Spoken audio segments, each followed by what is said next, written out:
We came there really after much of the action had ceased, 1952. Most of the fighting took place between June 25, 1950, when the North Koreans came down across the line, the 38th parallel, and went into Christmas time 50 when we lost tremendous numbers of men because MacArthur wanted to go up to the Aloe and over, and the Chinese had warned that they would come in if that happened, and they did, and we lost a total of 55,000 men, almost the same as in Vietnam later on. So by the time we got there, at the end of 1952, it was sort of a holding action along the 38th parallel. And men were still being killed in ones and twos, but there was no real concentrated firefights going on. Batteries would be fired off and shells would land and planes would go up. The logistics of that were handled in large part, I think, in New York, I think with Palmer Williams setting the tone of how to get all these men, 5 camera crews with sound men, so that's 10 people there. Eddie Scott, myself, Bob Pierpoint, who was already on the scene as a correspondent, 3 reporters.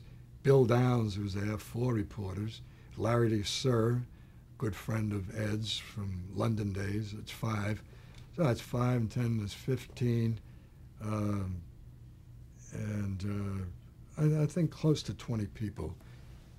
We brought in Norman Alley as a cameraman from the coast. We'd be up. Now, we got there, the night we got there, we went right into action. We got there about 2 o'clock in the morning, and we sat down. I had a picture of that, but it disappeared. We're in a tent, a hutment rather, and each guy is listening to whoever it was, I think Murrow, and what we wanted to get was the little picture for each, one guy to go with the little Air Force, one with the nurses, one with the psychological warfare people, one with the soldiers who would be going out on the line. And we made about, I would say, 20, 25 assignments. And I was sort of the honcho keeping records of who was doing what, that we would know that we were being covered. And we were up the next morning, starting at 4:30. We got about 2 hours of sleep. We went out and we saw all these places. I remember in the stories that I did, the British Commonwealth unit that was there, and the officer in charge saying, why don't you come in and visit with our lads here? It's just wonderful.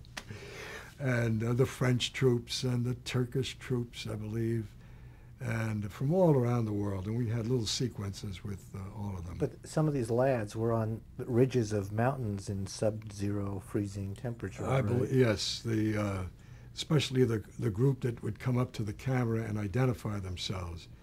In a way, that business of saying Joe Blow from Kokomo, Indiana, and you had a feeling, hey, my God, we got boys out there. It wasn't just something on the map. By that time, the Korean War was no longer a popular war. Did you come under fire at any time? Not I. I think at one point, Larry LeSueur managed to get a shot of filming of one of the American batteries firing at them. Now, I don't know whether he said, are you going to fire because we'd like to film it? And sure as shooting, after they fired, they got incoming, They didn't care whether See It Now was there or whether Ed Murrow was there, but they got fired upon, so they fired back. And Eddie Scott came racing down a hill. He'd been up high in a Jeep, and I thought the Jeep was going to turn over. I don't know if nobody got hit, nobody was fired at directly, but they were in a bombardment area. The only so-called danger that I would have been near was going up in a small aircraft with 2 Korean women, psychological warfare, and they were throwing leaflets out and broadcasting over the loudspeaker. And we kept telling, we had a guy with us from the Army, He was saying, "Hey, come on, we're going a little bit." I said, "No, wait a minute, Leo, are you getting this shot all right? Do you have enough light on the girls? Because we were circling and circling, and the sun was going down, so it was going down, and Leo would have to go. No, tell them to go wider. Tell them to go wider."